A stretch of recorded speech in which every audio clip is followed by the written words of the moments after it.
I stood at my kitchen window, sipping black coffee, when a blast of music shattered the morning calm. It wasn't just any music, think bad karaoke mixed with a foghorn. Then came the shouts, the splash of water, and someone yelling about a spilled cooler of beer. I bolted outside in my flannel pajamas, nearly tripping over my own feet, and froze.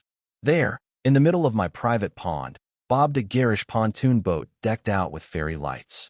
Tiki torches lined the shore, and a half-sunk inflatable unicorn floated nearby, with a woman clinging to it like she was auditioning for a disaster movie. A banner staked into my grass read, "Welcome to Linda's Lake Fiesta." My pond. My fenced-off, deed-documented, hard-earned pond. I hadn't approved this circus. As I watched the chaos unfold, one thought burned bright. They wanted a party? Fine. Next time, they'd meet my new neighbors, the snapping turtles. 2 weeks earlier, I'd come home from a grueling business trip. I'm Daniel, a 52-year-old data analyst with a side passion for birdwatching. 5 years ago, I bought this house in a quiet suburban neighborhood outside Raleigh, North Carolina, for one reason: the pond. Tucked behind my split-level home, it was a spring-fed oasis, surrounded by cattails and weeping willows. I'd spent years turning it into my retreat, adding a small dock for my canoe, solar lanterns for nighttime glow, and native plants to attract herons. It was my slice of peace. That is, until Linda arrived. Linda was the new president of our homeowners association, and she stormed in like a hurricane with a clipboard. Within days, she'd fined the Garcias for non-compliant porch planters, demanded the Wilsons repaint their fence to match her approved color scheme, and even told me my mailbox was a quarter-inch too tall.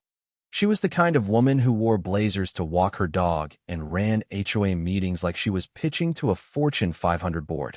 I tried to stay off her radar, keeping my head down. Big mistake.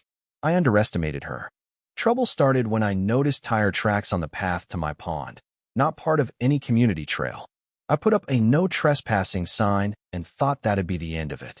A few days later, I caught strangers lounging on my dock, sipping margaritas and posing for Instagram with my water lilies. Politely but firmly, I asked what they were doing. A guy in flip-flops grinned and said, "Linda invited us to her lake bash." He pointed to a flyer on my lawn chair. Linda's Summer Splash, Saturday, 2 p.m. I marched to Linda's house, pounding on her door. She answered with a smile that screamed she thought she owned the world. When I told her the pond was private, not HOA property, she didn't blink. "Oh, Daniel," she said, waving a binder. "You need to read the HOA handbook. Section 12, Communal Water Access in Summer." I demanded to see the page. She flipped through it, but conveniently didn't show me anything. "Join us tomorrow," she chirped, shutting the door in my face. That night, I tore through my property deed, surveys, and HOA charter. Every document confirmed the pond was mine, outside HOA boundaries. But I knew waving papers at Linda wouldn't work. She wasn't about facts, she was about power. So, I prepared for the next HOA meeting, armed with maps and a folder thicker than a phone book. At the meeting, Linda sipped her latte, acting like royalty. When I presented my case, property lines, zoning maps, the work, she leaned back and said, "Daniel's a great neighbor, but he's confused. A 2020 amendment grants U.S. summer access to all neighborhood water features." Heads nodded. I asked for proof.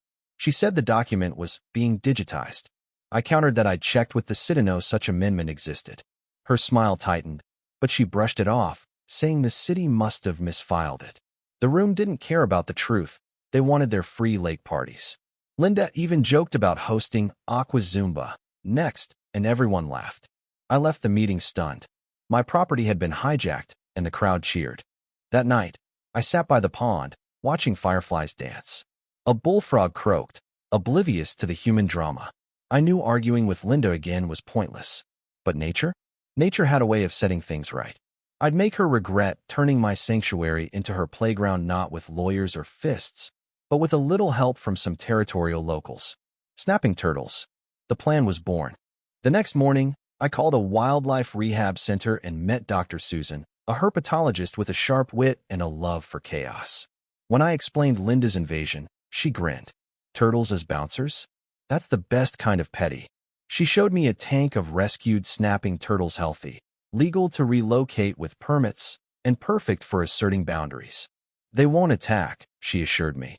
But they'll scare off anyone who gets too cozy. I left with paperwork, a plan, and names for my new tenants: Jaws, Tank, Mud, and Queenie.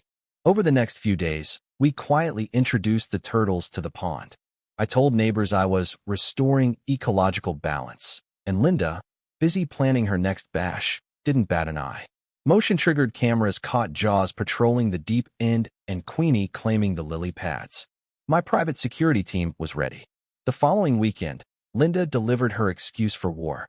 I woke to laughter, splashing, and an off-key cover of Margaritaville. From my window, I saw a pontoon raft glowing with lanterns, surrounded by inflatable pizza slices and a flamingo with a Bluetooth speaker strapped to it.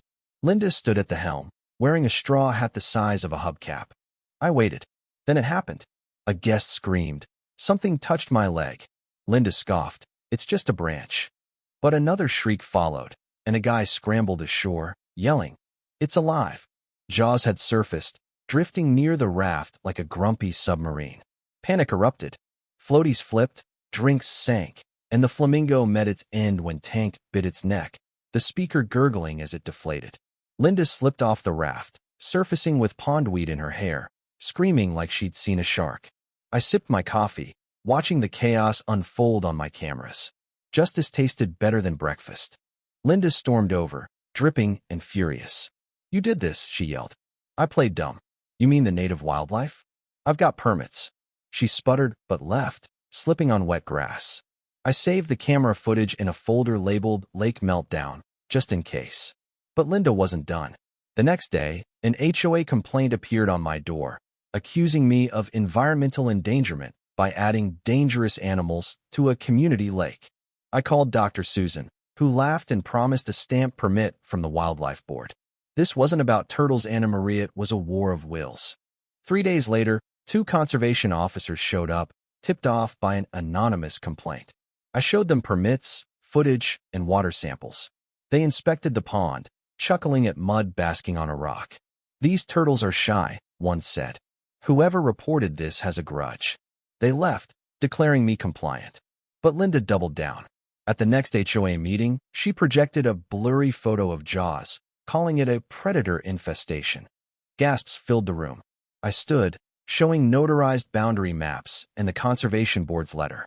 Then I played the footage of Linda's party panic screams, flailing, and her muddy flop. The room erupted in laughter. Linda's face turned beet red. She tried to rally, proposing a ban on dangerous aquatic species. But the treasurer, a quiet guy named Tom, spoke up. "This pond isn't communal. This feels personal." The ban failed. Linda lost her first battle. Then I noticed a car parked outside my house, a man snapping photos. Linda was talking to him. A public records search revealed her next move: a lawsuit against me for emotional distress and loss of recreational access.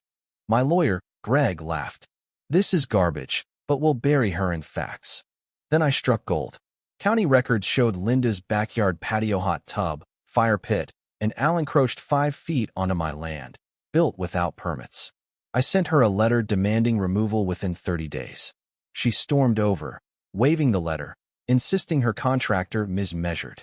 I pointed to the boundary stakes I'd planted, one splitting her patio. She went silent, then left. 2 nights later, Tom tipped me off about an Eventbrite page, Linda's VIP Lake Nights, $20 a ticket, hosted on my pond. Reviews raved about her lake. She'd been profiting off my property. I reported her to the city and IRS, then dropped the bomb at the next HOA meeting. I projected her Eventbrite page, tax ID searches, and reviews. The room went quiet. "Where's the money, Linda?" someone asked. She crumbled, accusing me of stalking. The board voted her out as president and ordered an audit. My lawyer's letter demanding patio removal was read aloud. Linda fled the room. Her patio came down weeks later, reduced to rubble as she watched, defeated. The new HOA president, a practical guy named Carl, worked with me to clarify bylaws, ensuring no future disputes. The pond became a local gem. Schools visited to learn about turtles, and a news segment dubbed it From HOA Havoc to Eco Haven. Linda tried a last-ditch appeal, claiming her contractor misled her, but the court tossed it. Dr. Susan suggested certifying the pond as a conservation zone, protecting it forever. We held a dedication ceremony, unveiling a sign, Hammond Ecological Reserve, after my family name. Kids tossed lettuce to Jaws, and the mayor's aide praised the effort. Linda watched from her window, silent. She listed her house soon after, marketing its wildlife views. I laughed. She tried to steal my pond, then profit from it, and now sold its proximity as a perk. Over dinner, Greg joked I should write a book, Turtles and Trespassers. I went home, stood by the pond, and watched Queenie glide under the moonlight. The war was over. I'd won not with anger, but with truth, patience, and a few well-placed turtles. Linda was gone, her schemes in ruins. The pond was safe, now a shared treasure, respected, not exploited. I'd stood up to a bully and won, proving you don't need fists to fight, just facts and a little help from nature. What do you think? Have you faced a bully like Linda, or felt your rights trampled? Share your thoughts in the comments, especially on how to handle injustice without violence. Take a stand, tell us your view, and let's keep this conversation going.